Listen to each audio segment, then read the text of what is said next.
అందరికీ నమస్కారం. Welcome to our channel. నేను ఆదిత్య.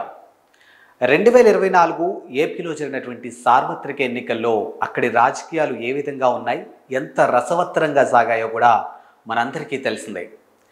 ఏపీ రాజకీయాలన్నీ ఒక ఎత్తు అయితే పిఠాపురంలో జరిగినటువంటి రాజకీయాలు మాత్రం మరో ఎత్తు అని చెప్పొచ్చు.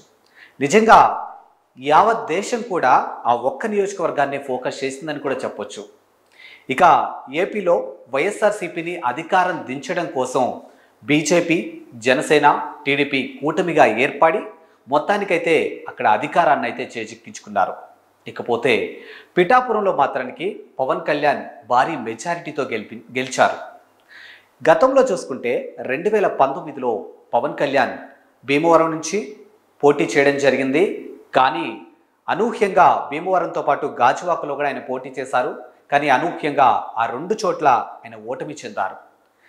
గత ఓటమిని దృష్టిలో పెట్టుకొని ఈసారి ఖచ్చితంగా అక్కడ జరిగినటువంటి లోటుపాట్లన్నింటినీ సరిచేసుకుంటూ ఈసారి ఖచ్చితంగా పిఠాపురంలో ఎలాగైనా అధికారంలోకి రావాలి అని పవన్ కళ్యాణ్ చాలానే కష్టపడ్డారు. ఇక ఆయన కష్టానికి ఫలితం దక్కిందా అంటే అవుననే సమాధానం వినిపిస్తుంది. ప్రస్తుతానికి ఆయన ఏపీ డిప్యూటీ సీఎంగా కూడా వర్క్ చేస్తూ ఉన్నారు. పిఠాపురం ఎమ్మెల్యేతో పాటు ఆంధ్రప్రదేశ్ డిప్యూటీ సీఎం ఎవరు అంటే పవన్ కళ్యాణ్. సో మరి పవన్ కళ్యాణ్ పెట్టుకున్నటువంటి అజెండా కానీ పవన్ కళ్యాణ్ ఫోకస్ చేస్తున్నటువంటి అంశాలు చూసుకున్నట్టయితే ముఖ్యంగా పిఠాపురాన్ని దేశంలోనే బెస్ట్ నియోజకవర్గంగా తీర్చిదిద్దాలని పెట్టుకున్నట్టు తెలుస్తుంది. ఇప్పటికే అక్కడ రియల్ ఎస్టేట్ ఏ విధంగా పెరిగింది, రియల్ ఎస్టేట్కి ఎంత భూమి వచ్చింది అనేది మనందరికీ తెలుసు. ఇకపోతే ప్రస్తుతానికి ఒక అంశం అయితే చాలా చక్కర్లు కొడుతుంది పిఠాపురానికి సంబంధించి, అదే వైద్యానికి సంబంధించి. సో పిఠాపురంలో 10 ఎకరాల స్థలంలో అపోలో మల్టీ స్పెషాలిటీ హాస్పిటల్ కట్టబోతున్నట్టు ఒక వార్త అయితే వినిపిస్తోంది. ఒకవేళ ఇదే నిజమైతే మాత్రానికి చాలామందికి ఉపాధి కూడా దొరుకుతుంది. కొన్ని వందల మందికి అపోలో హాస్పిటల్లో ఉపాధి దొరుకుతుందని చాలా స్పష్టంగా అర్థమవుతుంది. అండ్ ఎలాంటి హెల్త్ ఇష్యూస్ వచ్చినా కానీ ప్రజలకి నిత్యం అందుబాటులో ఉంటుంది అపోలో హాస్పిటల్.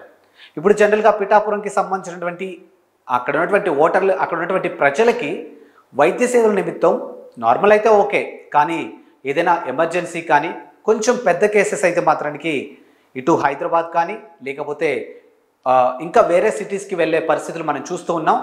కానీ నిజంగా పిఠాపురంలో అపోలో హాస్పిటల్ కనుక వస్తే, మల్టీ స్పెషాలిటీ హాస్పిటల్ కనుక అక్కడ వస్తే, ఎమర్జెన్సీ హాస్పిటల్ కనుక అక్కడ వస్తే మాత్రం ఎలాంటి వైద్య సదుపాయాల కోసమైనా అక్కడి ప్రజలు వేరే ఎక్కడికి వెళ్ళాల్సిన పని లేదు. నేరుగా వాళ్ళ నియోజకవర్గంలోనే ఉంటుంది కాబట్టి అక్కడి ప్రజలకు ఇది చాలా యూజ్ అయ్యే ఛాన్సెస్ ఎక్కువగా కనిపిస్తూ ఉన్నాయి. అండ్ చాలామందికి ఉపాధి కూడా దొరుకుతుంది. ఇక వైద్యంతో పాటు విద్య మీద కూడా ఫోకస్ చేస్తున్నట్టు తెలుస్తుంది.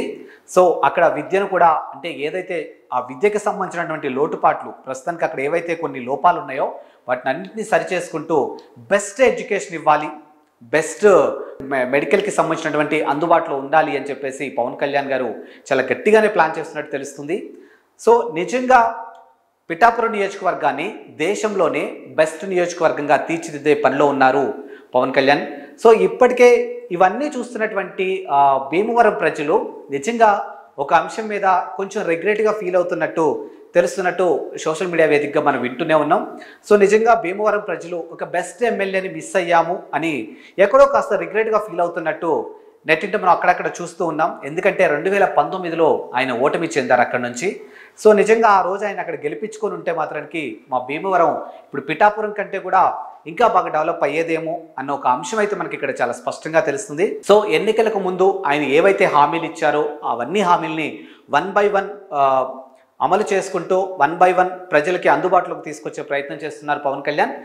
ఇదే పవన్ కళ్యాణ్ని ఓడించడం కోసం అప్పటి అధికారంలో ఉన్నటువంటి వైఎస్ఆర్సీపీకి సంబంధించినటువంటి బడా నేతలు కూడా పిఠాపురం నియోజకవర్గంలో ప్రచార వేదికగా వంగా గీతకు సపోర్ట్ చేస్తూ చాలామంది ప్రచారం అయితే చేశారు. సాక్షాత్తు ఏపీ మాజీ ముఖ్యమంత్రి జగన్మోహన్ రెడ్డి కూడా పిఠాపురంలో పర్యటించారు, వంగా గీతకు సపోర్ట్ చేశారు, వంగా గీతను గెలిపించండి అని చెప్పి చాలా సందర్భాల్లో చేశారు. ఇక వంగా గీత కూడా చాలా ప్రచారంలో భాగంగా చాలా చోట్ల ఎమోషనల్ కూడా అయిన సందర్భాలు మనం చూసాం. అందరూ కలిసి కుట్ర పన్ని నన్ను ఇక్కడ నుంచి పంపించాలని చూస్తున్నారు అని చెప్పేసి ఒకానొక సందర్భంలో ఆమె ఎమోషనల్ అవ్వడం కూడా మనం చూసాం. కానీ ఏది ఏమైనా కూడా మొత్తానికి పిఠాపురం ప్రజలైతే మాత్రం పవన్ కళ్యాణ్కి పట్టం కట్టారు.